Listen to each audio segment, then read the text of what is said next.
Namaste. Would anybody like to chant? You can raise your hands.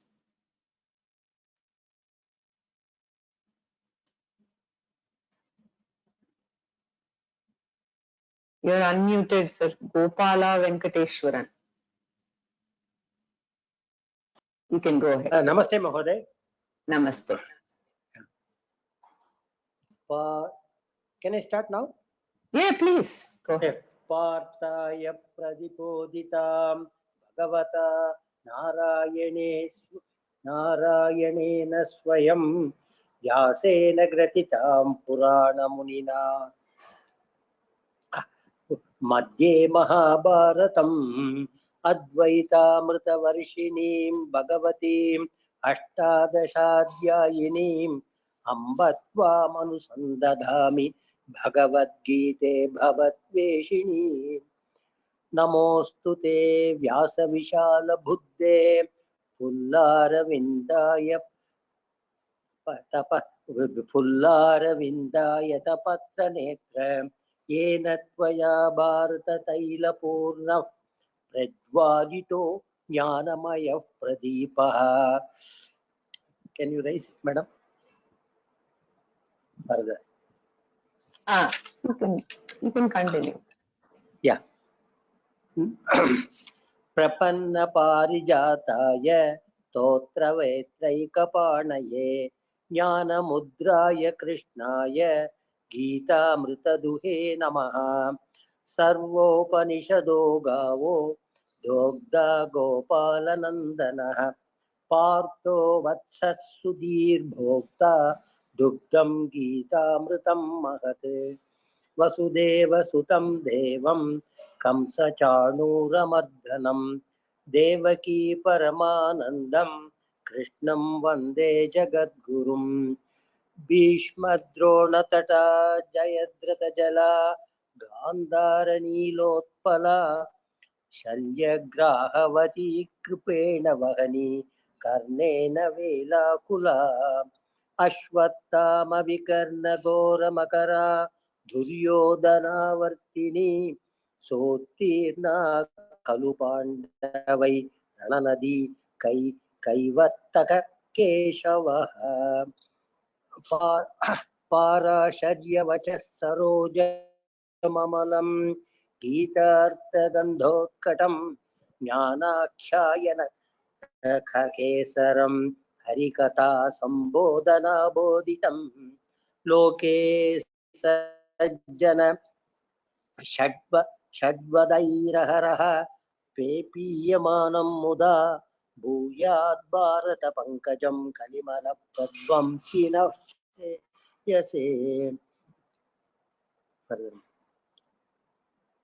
Next. Can you raise it?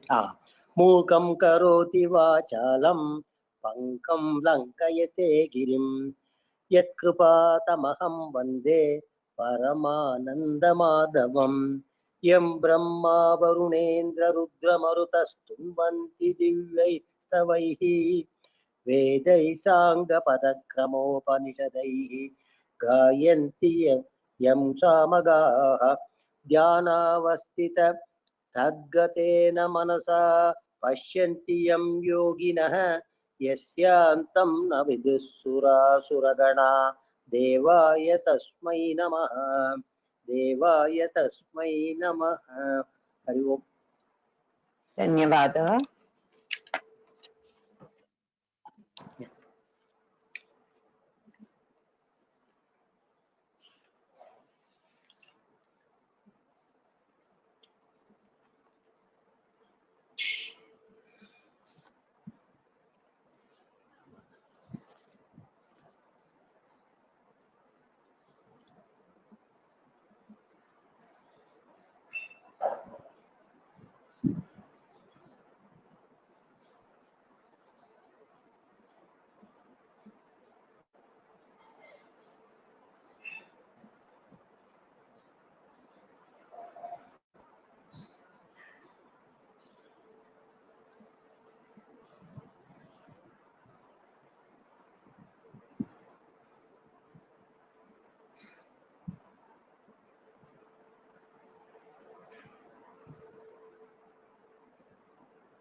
सदाशिवसमारम्भाम् शङ्कराचार्यमध्यमाम् अस्मदाचार्यपर्यन्ताम् वन्दे गुरुपरम्पराम्।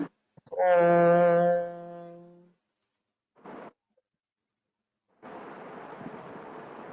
परं वरिष्ठं ब्रह्मिष्ठं परमानन्दरूपिणम् परमार्थानन्दयतिं सद्गुरुं प्रणतोऽस्म्यहम्।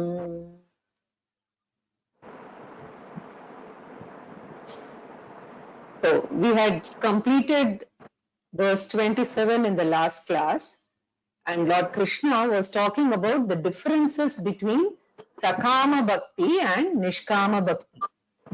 He wants to educate all the bhaktas regarding the difference, right, between the two types of bhaktis, and importantly the superiority of Nishkama Bhakti, in which a person prays for the well-being of the entire humanity and also for one's own internal growth. In fact, these two are two sides of one and the same coin. One second. Let me just take care of that. Okay. Yeah. So, because when I pray for the well-being of the entire humanity, my mamakara and ahankara will get diluted. And when they get diluted, all the spiritual virtues will naturally grow. So the obstacles for the growth of spiritual virtues is very strong ahankara and mamakara. If you are writing notes, you may want to underline this because there is a lot of significance to this particular statement. The obstacles for the growth of spiritual virtues is strong ahankara and mamakara, and prayer for the totality will dilute aham, mama, and naturally the mind expands. Then, like love, compassion, consideration for others, etc. will naturally come, which is jnana yogyata praptihi. Now, the reason why I said this is very important is, actually, I find that there is a lot of difference between a sannyasi who is on a spiritual journey and a grihastha who is on a spiritual journey. Because every day we have so many different kinds of triggers that superimposes this ahankara and mamakara. It is not like that of a sannyasi's life, right? So what happens is, in order to dilute that, we, especially the grihasthas, need to be extremely aware of this aspect and start working on this consciously.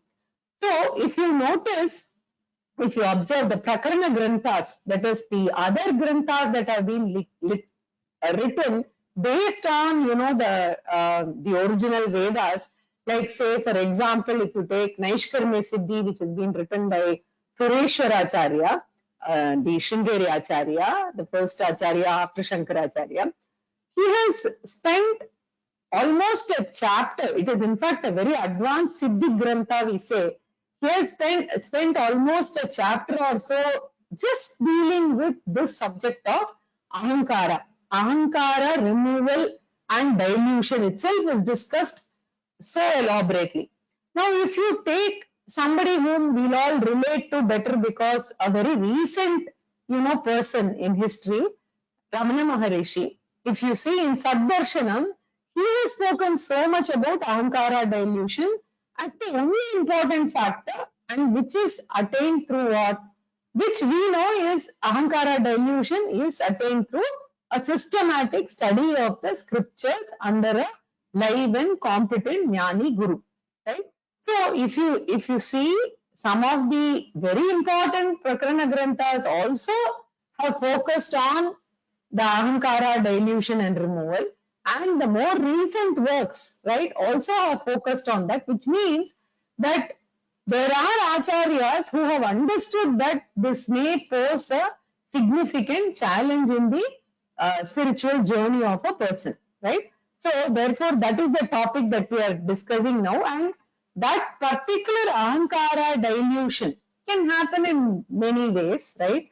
one such example that we saw was expansion meditation, where you learn to see yourself as an insignificant being in comparison to the universe at large. That is one way, right? And now, by indulging and involving in Nishkama Bhakti, again it leads to dilution of Ahankara and therefore Mamakara, right? So, in fact, in Naishkarmya Siddhi, it is talked about as if there is no Ahankara, right? Ahankara, and in Sanskrit, people who are aware, the first person Aham, right? Even in English, it is valid. If Ahankara is not there, the second and third person ceases to exist. So if Uttama Purusha Ahankara is not there, then your Pratama Purusha and Madhyama Purusha are not at all there. They are as good as not being there, right? So it is talked about so much in Saddarshanam as well, right? So a person cannot drop Sakama Bhakti totally. I said Nishkama Bhakti can help in diluting the Ahankara. Now, what happens as a Grihastha, you are definitely, forced to pray for the benefit of the family and the individual. If not one member, some another member will take that place, right? So Lord Krishna's advice is gradually reduce the Sakama Bhakti percentage and let the Nishkama Bhakti become more and more dominant. Once this comes, then naturally the spiritual stages will go through in the form of Karma Yoga, Upasana Yoga and Jnana Yoga. So with Nishkama Bhakti, this is a natural progression. So Bhagavan will provide all the conditions that are required for moksha, right? So opportunity for spiritual pursuit, right, is one. Desire for that is another, right? So ultimately it has to culminate in the spiritual education program, which is called Jnana Yoga. And nobody can avoid Jnana Yoga. Again, we've seen that it is the culmination, right? So Lord Krishna gives this promise, right? Very important verse in the 28th shloka, which we have to enter. It is said here that not only one will be liberated even while living in this world, after death also one will merge into the Lord, right? The verses that are, going to be covered today, they're all very important and worth remembering, especially from a Grihastha's point of view on how to dilute Ahankara, and that is through Nishkama Bhakti. Let us see. So verse 28. Shubha Shubha Phalairevam Shubha Shubha Phalairevam Mokshase Karma Bandhanaihi Mokshase Karma Bandhanaihi Sannyasa Yoga Yuktatma Sannyasa Yoga Yuktatma Vimukto Mamupashyasi Vimukto Mamupashyasi.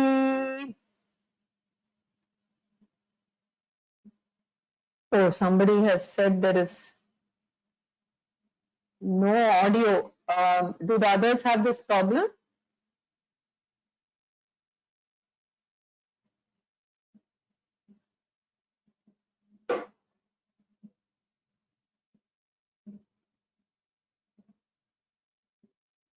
Oh.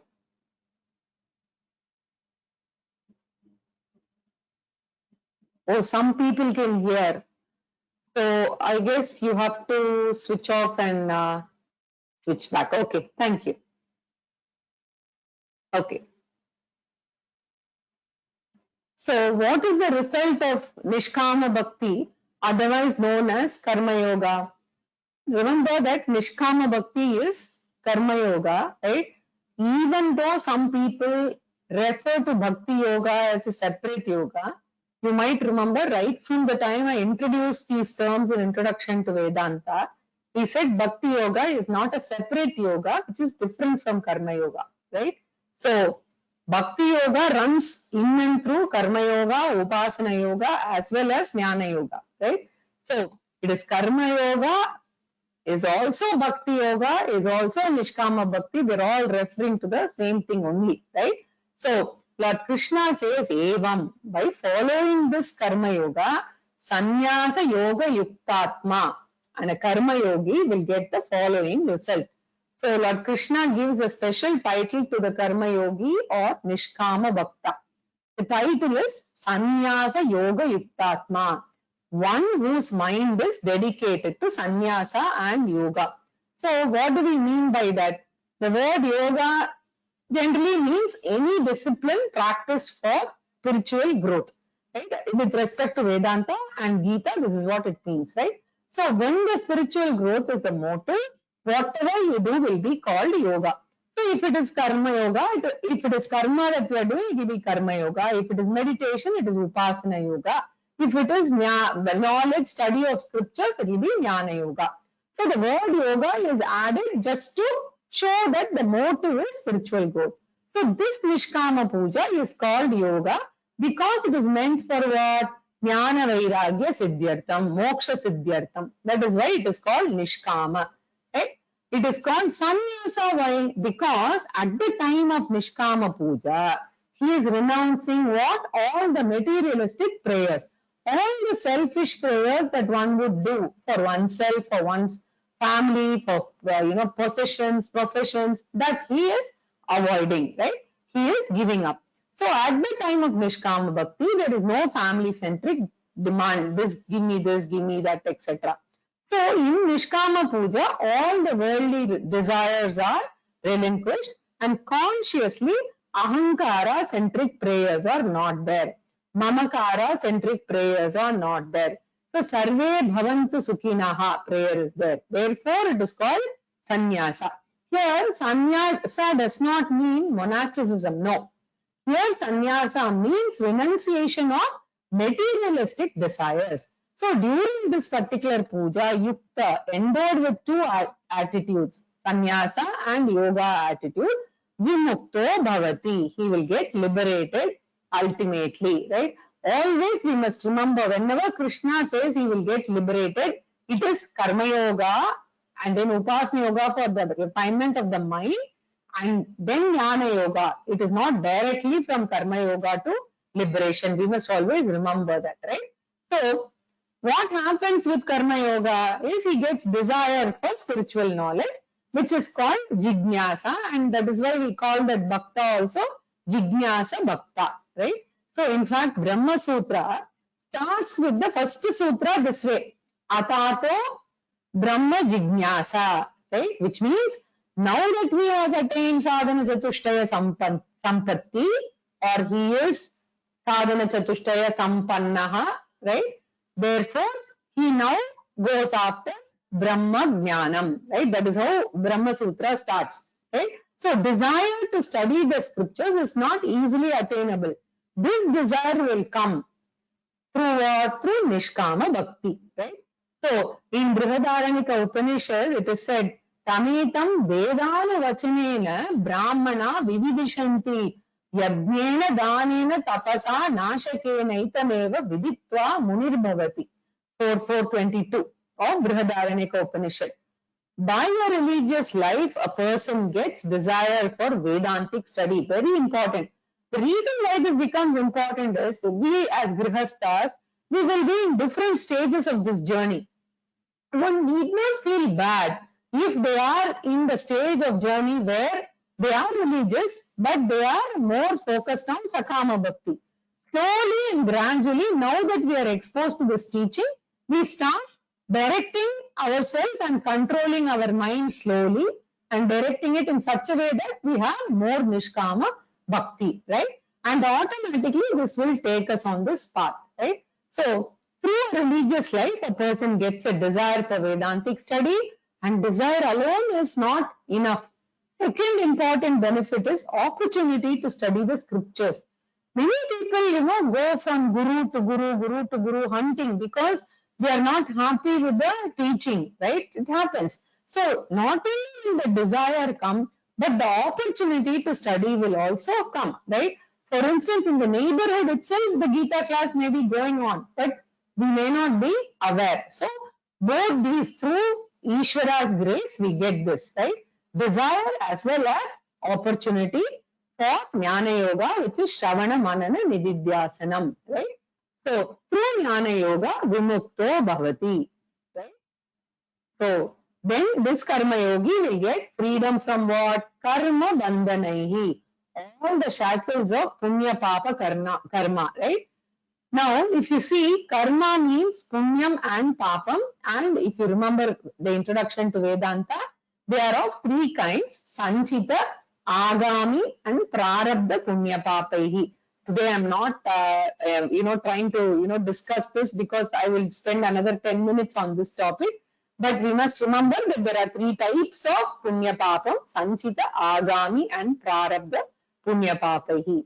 Agami is what we do currently. Prarabdha is what is already fructified and we are continuing to exhaust. Sanchita is that is not matured, but it is there, a big bundle of papam and punyam that is coming across multiple janmas. So, which are shubha phalairevam, which consists of both punyam and papam, right? And very important point in Vedantic parlance, materialistic punyam is also considered as samsara. Why? Because if you get punyam to go to Swargaloka and exhaust your punyam there, that is also bondage. Why? Because the Swargaloka is not eternal. The minute the punyam is exhausted, you have to come back and ask for whatever is the new sanchita papa punyam that is fructifying as prarabdha, you have to take the next janma. It can be a worm janma, it can be an animal janma, or it could be a manushya janma, right? Therefore, even punyam we can classify into two. Spiritual punyam, because of which a person gets desire and opportunity for jnana yoga. This punyam we don't call bondage. But any other punyam which will give us worldly favors, this is called material punyam. Worldly means it can even be ihaloka or paraloka. It can be swargaloka, any other loka also, right? So now the punyam and papam are discussed here, and a Vedantic person knows that punyam will give pleasure in the beginning, it gives pain later, right? Therefore, the Vedantin does not want what? The finite punyam. He wants that jnanam which gives permanent ananda, right?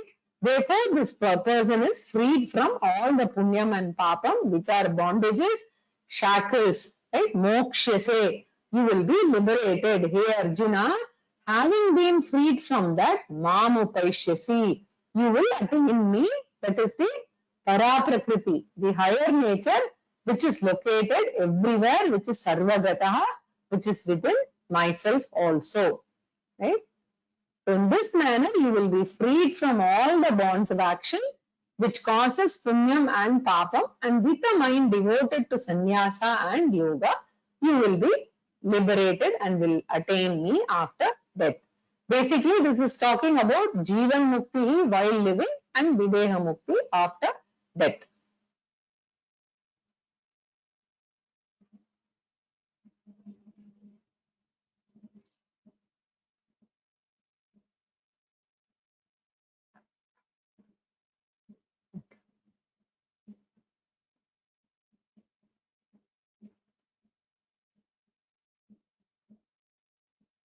समोहं सर्वभूतेषु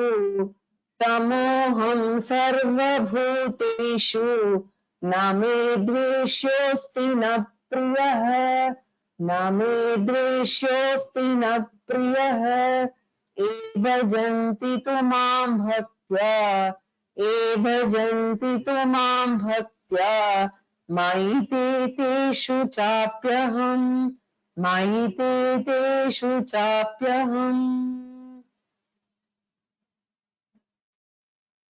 is a very, very important verse in which Lord Krishna talks about his role or Bhagavan's role in the spiritual growth of a seeker or the growth of humanity in general. Lord Krishna says, I don't select a few people and favor them and help them attain moksha because I do not have favoritism. I will not do that. I don't leave out some people because I don't like them. I don't have likes and dislikes. I'm totally impartial with regard to my blessing. My role is the grace of the Lord is available for all the seekers as well as non-seekers. For everyone, my grace is uniformly available. Very nice example Swamiji gave for this. It's like the solar energy which is available for the entire humanity. Now, once this is available, right, as far as this is available, now we can decide to put up panels and tap that solar energy and use it for powering our electricity in the powering our bulbs, lights and fans in the house, or heating the water. Now, if we choose not to tap the solar energy, and the neighbor taps, can we say that the sun is being partial to our neighbor? This is the exact example that Swamiji gives, right? So it is for the human beings to use their free will and tap the grace of God. Right? As far as giving the grace is concerned, Bhagavan does not choose some people to distribute grace. In fact, choicelessly Bhagavan's grace is available. Whether I should tap the grace or not is not Bhagavan's choice, it is my choice only. Therefore, Lord Krishna says, liberation depends upon one's own choice, and therefore everybody needs to take responsibility for his or her own spiritual future. Very, very important, right? So just as you have solar panels, he says grace panels are there. What? In the form of Karma Yoga, Upasana Yoga and Jnana Yoga. It is up to us to use this and seek the blessings of the Lord to take us on this spiritual path. So if I use these yogas, Bhagavan says, I need not ask, right? It is already available, right? I just follow them and ask for what? What do I ask? Instead of asking for materialistic pleasures or materialistic things as goals, I ask for moksha, right? So, if moksha is very clearly dependent on the individual's free will, right? We should never say, let Bhagavan decide and give moksha whenever he wants. No. Bhagavan does not want to give or not to give for anyone. He doesn't decide. If Bhagavan has to give, then he would have given to all of us because he is a compassionate Lord, right? He makes it available. If you ask, you can get it, right? So it is freely distributed. So moksha is in our hand, right? That does not mean that Bhagavan is useless. No. Bhagavan's grace is useful. To have the grace of the Bhagavan, I have to tap it by following my three-pronged karma yoga, upasana yoga, as well as jnana yoga, right? So, name dveshyosti na priyaha. There is no one liked by me or there is no one disliked by me. I am beyond raga and dvesha. My love, care and grace is already available to everybody. The very Shastram, right, is the expression of Bhagavan's crystallized grace. That the Veda is available to guide us, right? Guidance of Veda is guidance coming from the God, right? We have to make use of it or not. That is left to us, right? So, then how am I? Samoham sarva bhuteshu. Lord Krishna says, Name dveshyosti na priyaha samoham sarva bhuteshu. Samaha aham. All the people are same for me. I am impartial to all. So, then who will get moksha? Not the person chosen by me, but the person who chooses moksha. Therefore, ye mam bhajanti. Mam means Ishvara or moksha. So, ye bhajanti, those who seek moksha by worshipping me. Bhaktya, even worship by itself will not give moksha. No. Because Artha Bhakti is there, Artharthi Bhakti is there. We saw all of these, right? They are all business bhaktis or distress bhaktis, right? Jignasu Bhakti, which we saw in the 7th chapter, in which the Bhakta seeks moksha as the ultimate goal. Mam Bhaktya means Nishkama Bhaktya, Jignasu Bhaktya ye bhajanti. For them, they will attain grace and moksha. Right? Te mai bhajanti, they will reach me because they want to reach me. And teshu chapyaham, and I will also be in them. They will be in me and I will be in them, which means what? They will merge into me, right? That means the gap between Jiva and Ishvara will go away. Veda Bhakti will give way to Abeda Bhakti. Dvaita Jnanam will give way to Advaita Jnanam. Dasoham Bhavana will be replaced by Soham Bhavana. God is me. I am God. Aham Brahmasmi. right? So the importance of free will is very much, focused on here. Very, very important, right? So we cannot make this. There are a lot of people who say Sharanagati, dropping the responsibility. We fall at God's feet for Him to make a decision. No. Bhagavan makes it very, very clear. I am not going to take any responsibility. I have given you a buddhi. I have given you discriminative power. I have given you a choosing faculty. Therefore, responsibility is yours. My help is available in the form of scriptural teaching. Use it and save yourself. Right? Very, very important shloka that we must remember, that the choice of moksha or spiritual journey, the decision is ours, it is self, mine alone, right? Continuing. Api chet suduracharah, api chet suduracharah, bhajate mamananya bhat, bhajate mamananya bhat, साधुरेव समन्तव्यः साधुरेव समन्तव्यः सम्यग्व्यवसितो हि सः सम्यग्व्यवसितो हि सः.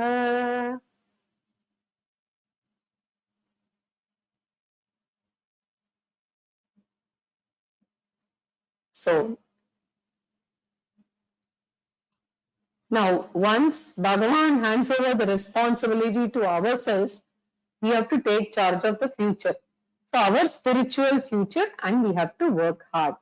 The moment we decide to do that, the first thing that comes, again very, very useful for a grihastha, is self-diffidence. I'm sure all of us go through this, right? The question comes, okay, can I really take charge of my life? Will I be able to travel and accomplish this goal? Right? Because always we want to hold on to someone else or something to guide us, right? Therefore, self-diffidence is one of the worst obstacles. It's an obstacle even in the material world, but in the spiritual world, spiritual journey is a lonely journey. You are alone on it, right? So, in the 6th chapter of the Gita also, I remember I distinctly spoke about this, 4 kinds of kripa. Ishvara kripa is important. Guru kripa is important. Shastra kripa is important. But more important than all others is what I said, the 4th kripa, which is Atma kripa, grace of oneself, right? We need self-confidence to accomplish this, right? After all, we are all human beings, right? We're not perfect. We're not a paragon of virtues. And in our own journey, as we grow older, right? For so many decades, we could have done so many things, right? We could have violated dharma a lot. We could have violated little bit or quite a bit, right? So we might have done all of this, and these come to our mind, right? And we start feeling, I am a papi.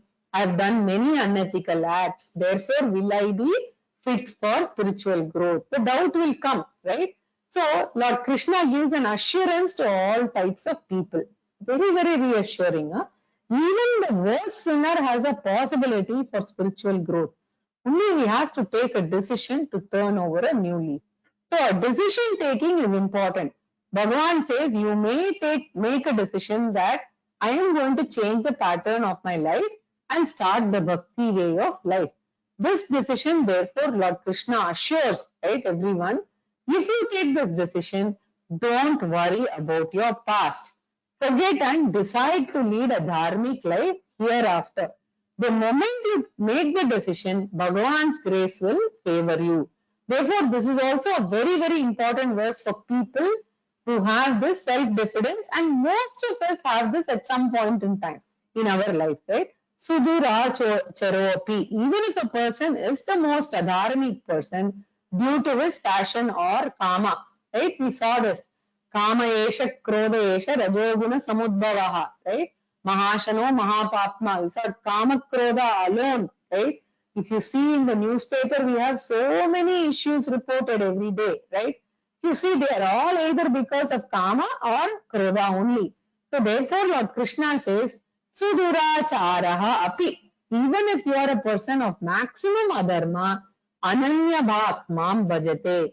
Suppose a person decides to change his life, change the direction of life, and whenever he feels diffident, he surrenders to the Lord, not to take away the responsibility, that is not possible, but to pray to Lord for giving self-confidence. So bhajate, he prays to the Lord for self-confidence. So if confidence is not there, effort will not be there, right? So what will happen is you ask such a person to come to Gita class, right? He'll give you some excuse or the other. He will say it is not for me, right? I am, anyway, I am a person who has sinned so much.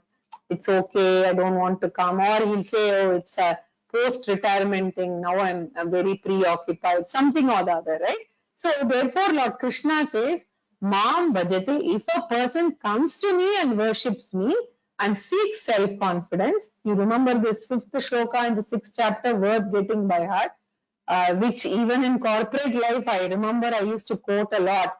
Uddared atmanatmanam natmanam avasadayet atmaiva hyatmano bandhu atmaiva vipuratmanaha.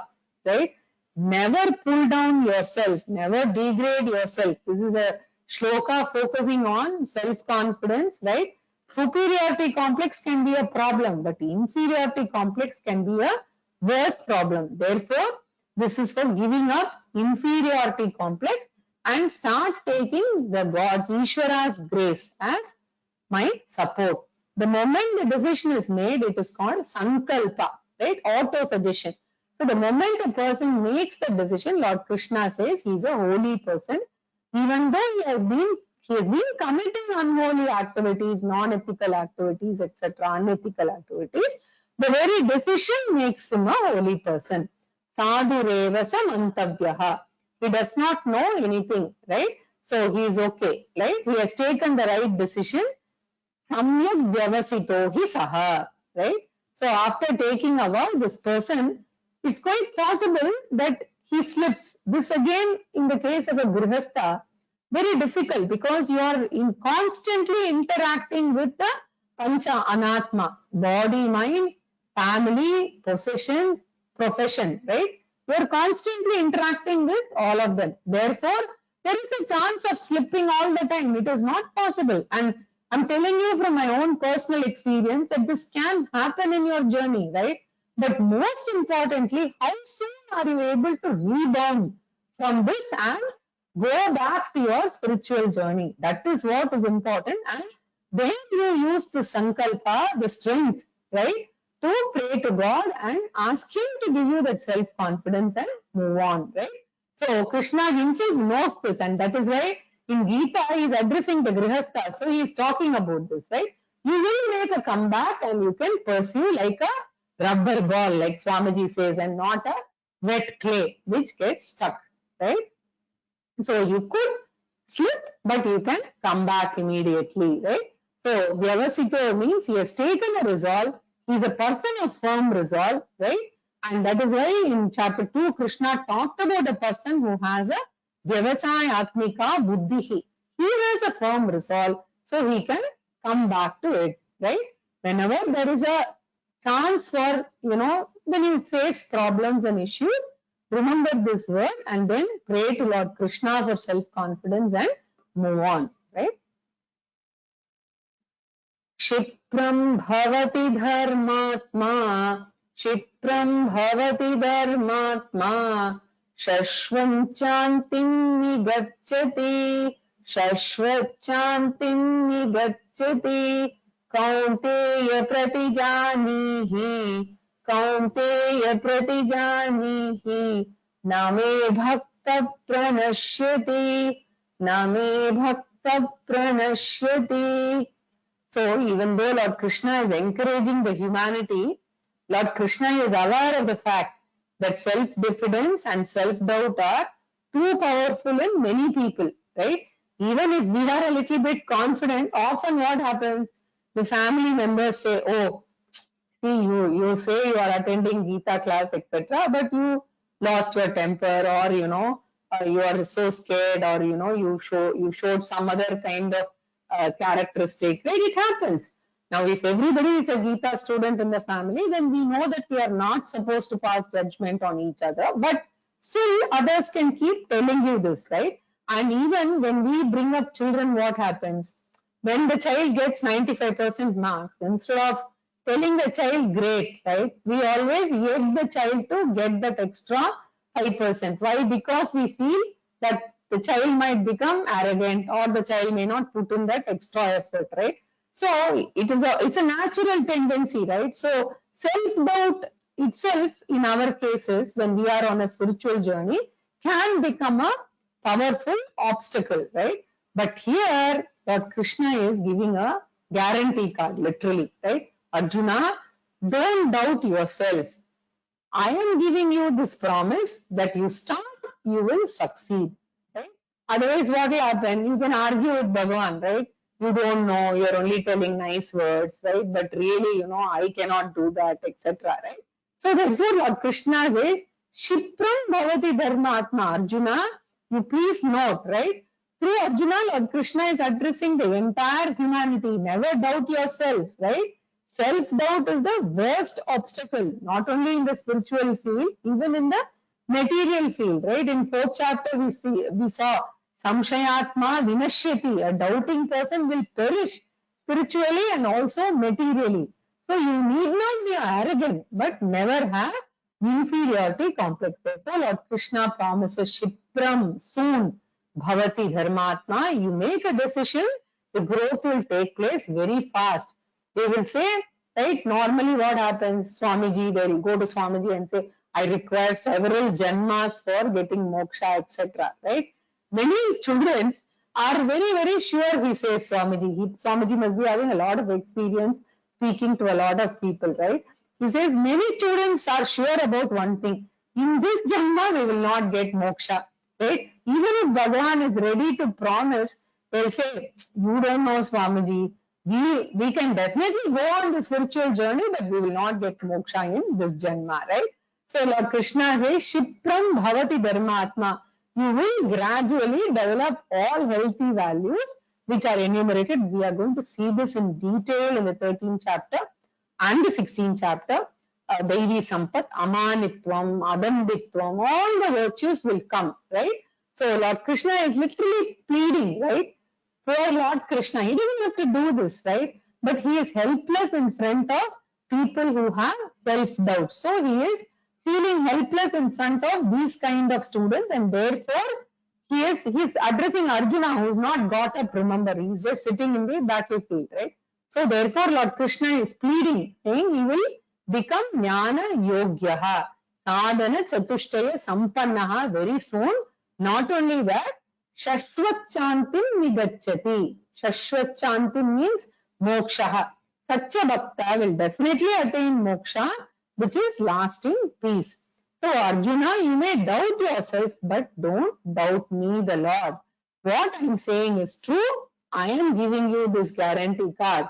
So Bhagavan is giving not only guarantee to Arjuna, he is advising, instructing Arjuna, right?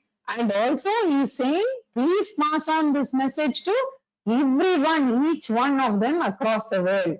Therefore, Pratijanihi, Lord Krishna is instructing Arjuna, you please give the promise to the entire humanity. The promise regarding Bhagavan's promise. What promise? Me bhaktaha na pranashyati. My devotee will never have spiritual slip or spiritual downfall. Even if there is a slip, it is temporary. He will soon come back and progress. Me bhaktaha na pranashyati. Here pranashyati means spiritual slip or downfall. Even if there are powerful prarabdha which are against your spiritual growth, don't worry, at some point you will cross over. Right? These are very, very useful shlokas to remember whenever you feel diffident because of some situations in any of the Pancha Anatmas. Right? So soon he becomes a noble soul and certainly attains lasting peace. O Arjuna, declare this to all, my devotee never perishes. Mam hi parthavyapashritya, mam hi parthavyapashritya, episyu papayonayah, एऽपि स्युपापयोनयः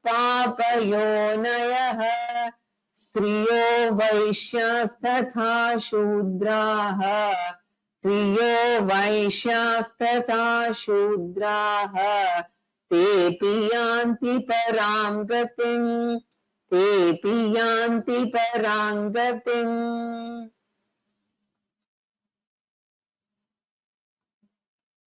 Now first, as Swamiji says, let me translate the shloka literally. It can disturb the mind of some people, but we will see how to interpret this, right? So first is just the literal translation. Lord Krishna is talking about 4 groups of people, right? Even they get moksha with the help of bhakti, right?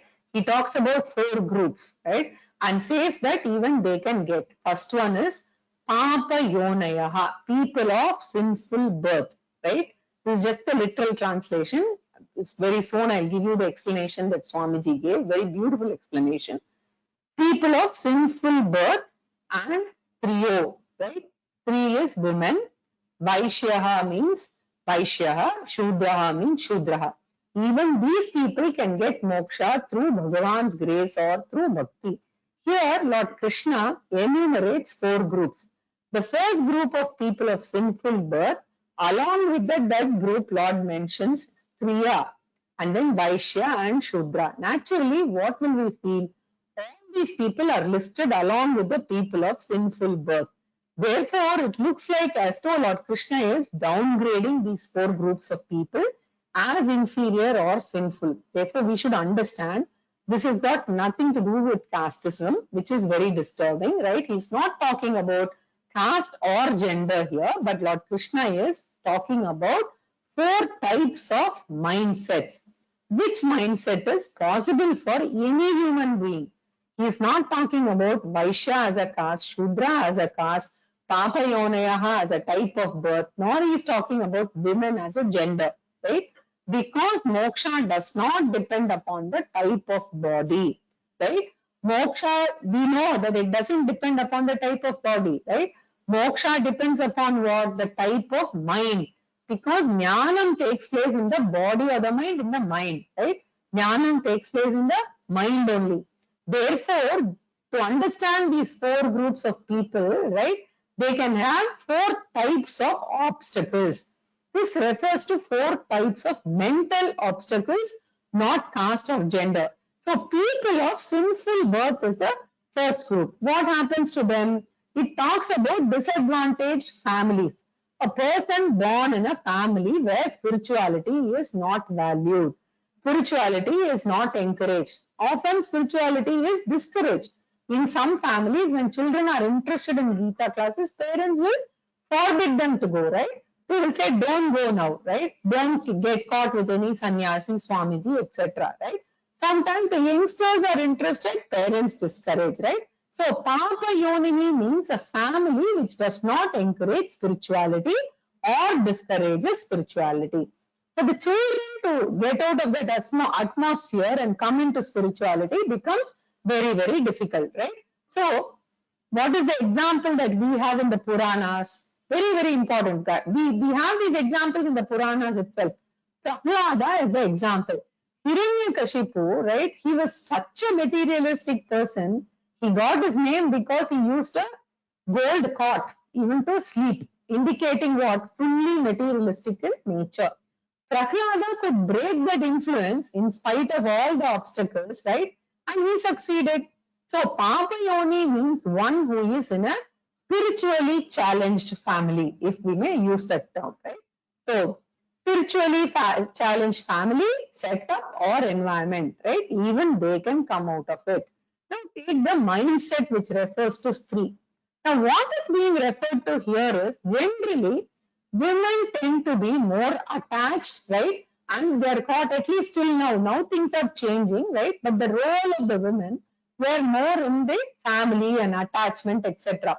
So constantly throughout their life, they were only revolving around the family, serving the children, serving the husband, serving the elders in the family. They would never have any time for introspection or scriptural studies, none of them. maximum they can do some religious prayers, right? And because of this attachment, right? And in those days, it was all homemakers, right? And they were responsible for contributing to the children, and they would get stuck in this family whirlpool itself, right? So whereas scriptures say family life is temporary stage of life in which we have to enter, grow, and thereafter we have to take vanaprastha and sannyasa.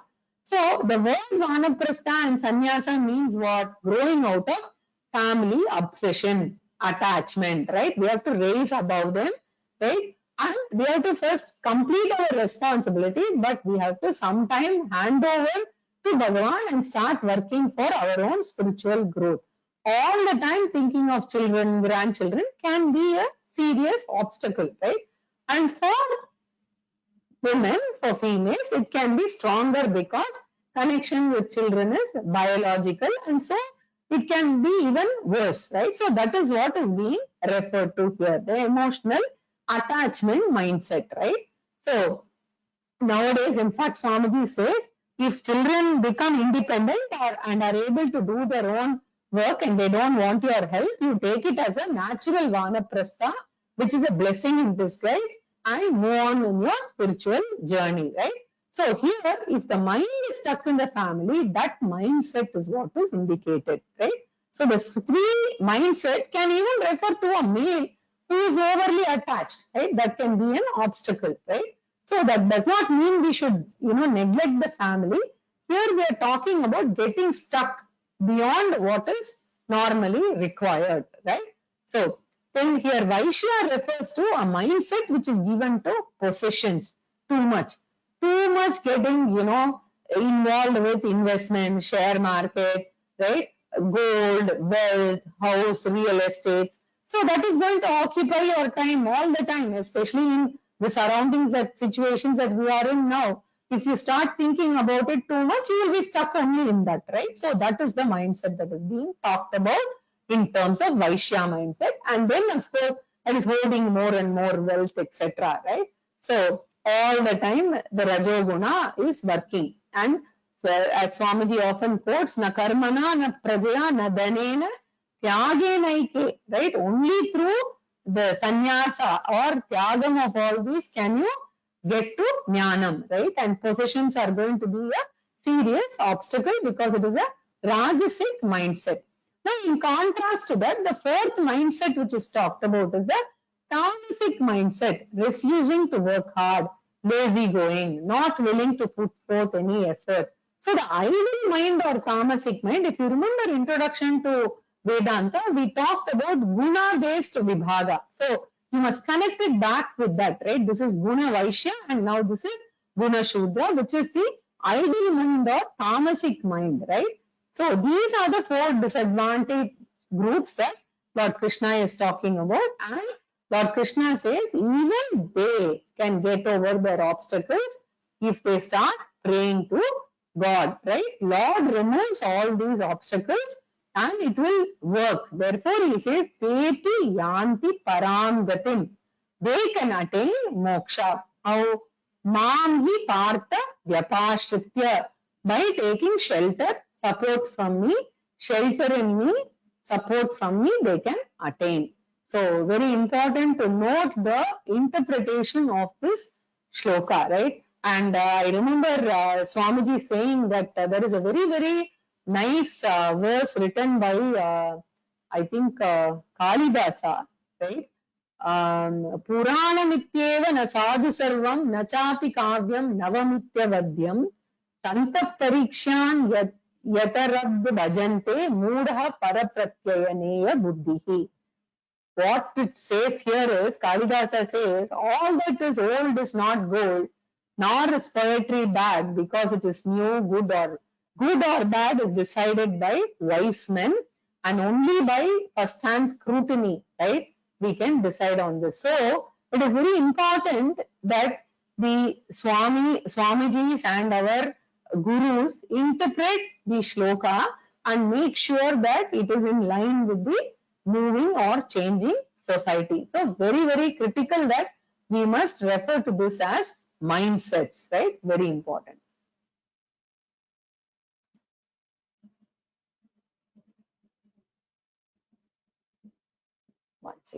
somebody else.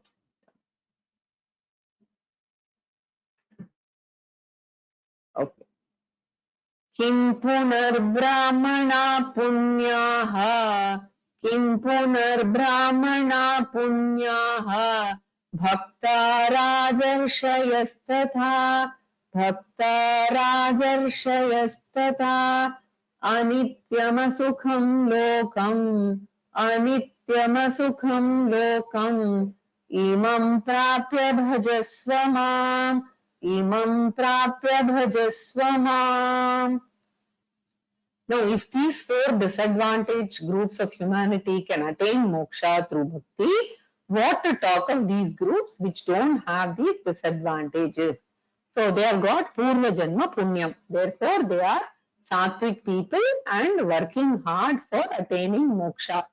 Right? Here, brahmanaha, punyaha refers to that group which has got sattva guna pradhana personality. Right? They don't have hoarding tendency.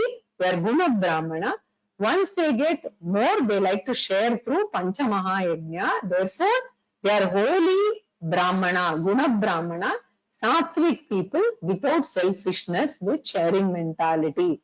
Rajarshayaha, the royal kshatriyas, here again represents hard-working people, because working hard for moksha. You have to work hard because consistently we have to study, we have to go back, clear doubts, then we have to meditate, assimilate, all of that, right? And it requires commitment over a long period of time, right? So working hard, very, very important, right? So they are willing to give quality time for that, right? They do not neglect their duty, but they have a value for this. So those working hard-working people are called Rajarshayaha, and this is also representing what, right? Brahmana refers to sattvic mindset, and Rajashya refers to sufficient Rajoguna to work in Karma Yoga, Upasana Yoga, and Jnana Yoga, because Karma Yoga requires Rajoguna, right? Jnana Yoga requires Sattva-guna. So those people, Kim Punaha, what to talk of them? They will certainly succeed, right? So many people start out as householders, but what happens is they get completely bogged down by the housework. So here we are talking about people who have crossed all of that, right? Therefore, Lord Krishna wants Anitya Asukam Lokam. May you remember, life is very short, right? In fact, in Tamil, there is also a saying, Ippiravi Tappinal Eppiravi Vaikkumo. So we don't know. Life is very short. Next birth, what it is going to be, we don't know, right? You are born as a human being.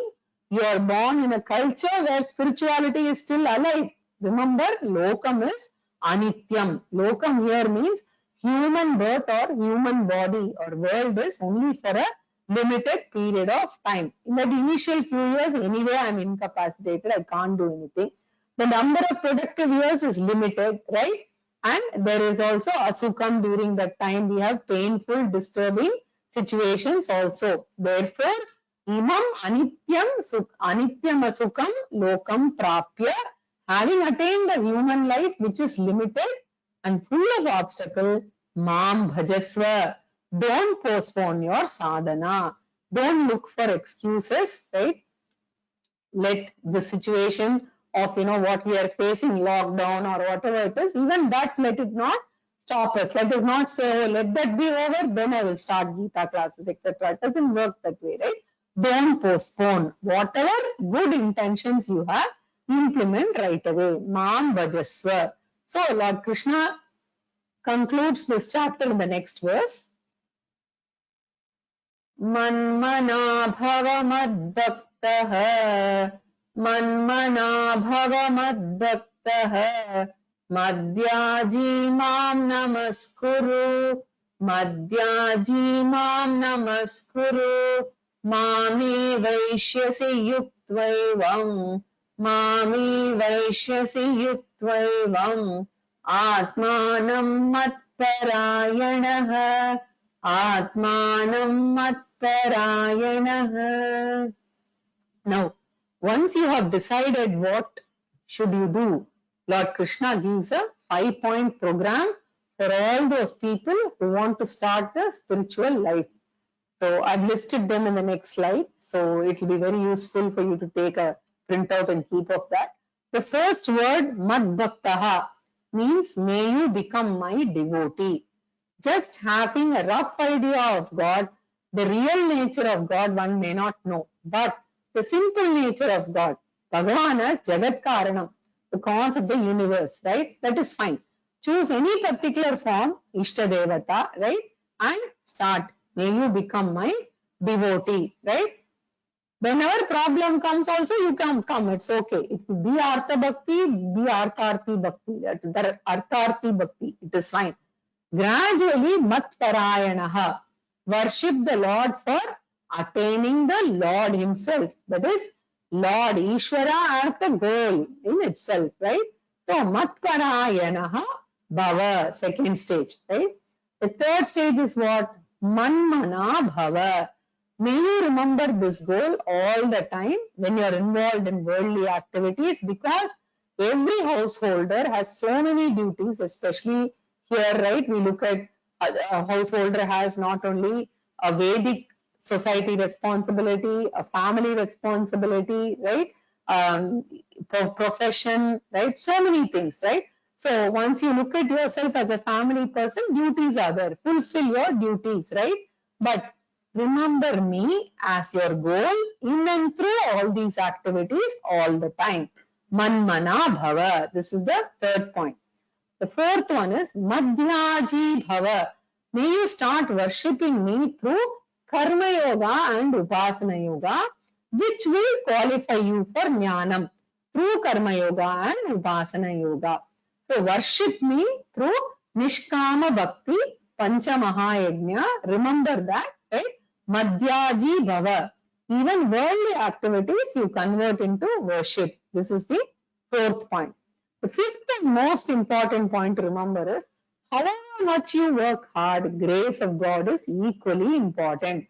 May you always remember the importance of grace of God. For that, Mam Namaskuru. May you surrender unto me. Because self-confidence can easily get converted to self-arrogance. Pride goes before a fall, they say, right? So self-confidence you build up, but do not build up self-arrogance. So surrender to the Lord, seeking the grace of the right Lord. Very important. So that you are free from obstacles. So following the 5-point program, Atmanam Yuktvaivam Eva Yuktva.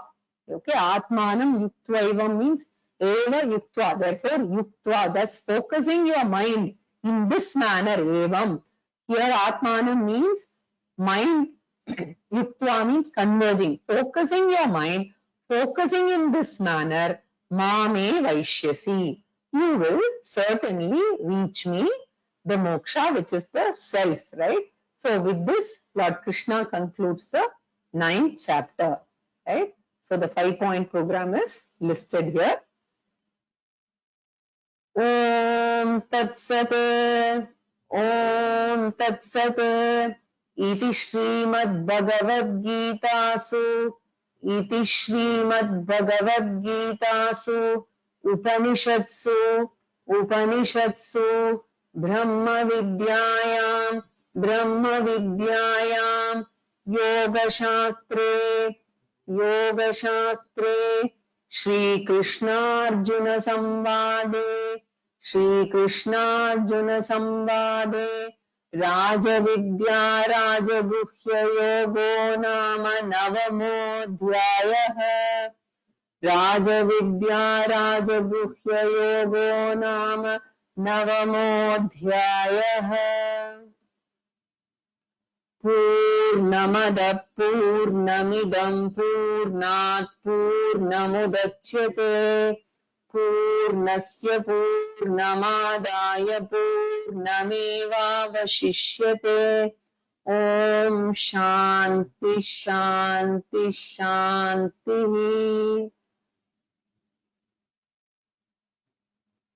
Do we have any questions?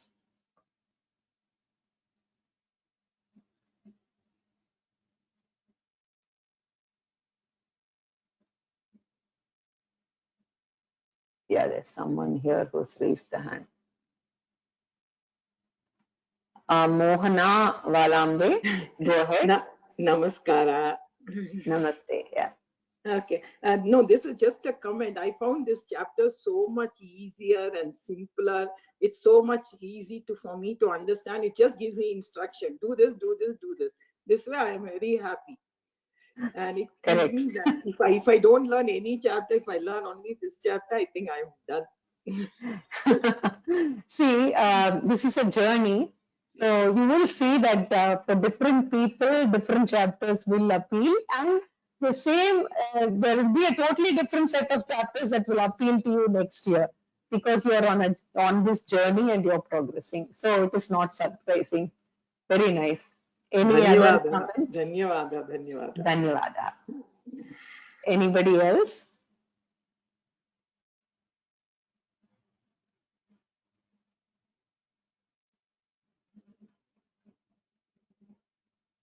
Parvati Bagini, go ahead. Namaste, ma'am.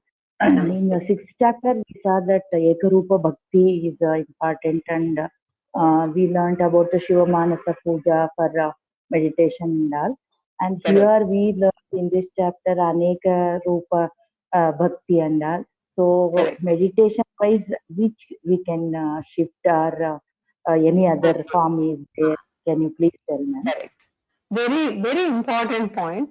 Now, where are you on this journey is a very, very personal question that you have to ask yourself, and maybe you can write into me also personally on email or something. Now, some people, if especially it depends on how much of Rajoguna you have.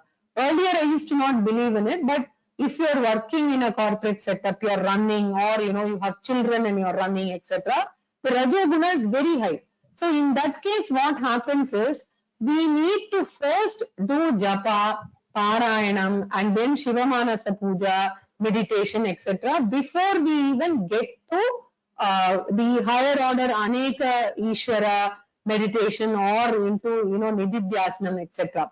So depending, one is in the spiritual journey, where are you in terms of the Shastra, Shravanam, etc. And in your family setup, where are you? And your personality itself may be naturally more Sattva predominant. Depending on all this, you need to choose what is required for you. If you are able to sit for 1 hour in a class without your mind moving here and there, that itself is a very big plus. Some people have trouble even there. So it is very personal. So if you have crossed that stage, then I think you should go to Aneka Rupa Ishvara Upasana, where you can focus on the nature itself. Now, if you want the script for this meditation, the app link that I put up in the last week, in that if you go to meditation, you will get expansion meditation. You can use that. You also have Vedantic meditation there. So you please write a mail to me if you have any specific questions with respect to your own journey, and I will respond. Okay? Thank you, ma'am. Narayan Lal, please go ahead. Yes, self-muted, yeah. Madam, namaste. Namaste. This is Narayan Lal from Hyderabad. Yeah, go ahead, please. I want to make my children learn Bhagavad Gita more about, ma'am. Okay. See, it all depends on their age, right? Now, Age if, how old are they? 12 to 14. 12 is a girl and 14 is a boy. Yeah. The best thing to do, right, is those days, every year we used to have one chapter of the Gita for recitation competition. So at this stage, it is better that they just get by heart the script, right? Very useful it will be. And after that, we need to introduce them to Karma Yoga, right? So, as a parent, if you can pull out sections of Karma Yoga, that is chapter 3 from chapter 2 specifically, and then, you explain to them, right? Or I also take this as a feedback. Let me see how I can put together just Karma Yoga for teenagers. It's also been going on in my mind for some time. But if you Because- can pull that out and only expose them to Karma Yoga and then Upasana Yoga, because Upasana Yoga is very useful for studies and concentration, right? So Jnana Yoga. Yoga is not required for them at this stage. So getting Oh. by heart the verses and then exposure to Panchamahayajna, Karma Yoga plus relevant parts of Upasana Yoga is all that's required for children in school. Okay, Okay. thank you so much. Will I get up regarding of this session? Yeah, it is there. It's all recorded and put up on the web. You can take it the same place where you logged in. You go to the course site, you will get all the recordings. All the Thank you. 70, 80 classes are there. Okay, thank you for your time. Thank you so much. Yeah. Anybody else?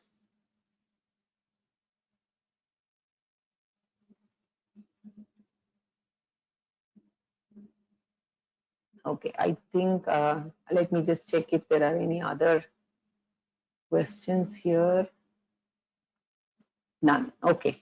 Thank you then. So next week I will do a summary of the 9th chapter and also try and bring up important shlokas that it would be nice if we can get by heart and why we need each of those shlokas and at what point it will help us.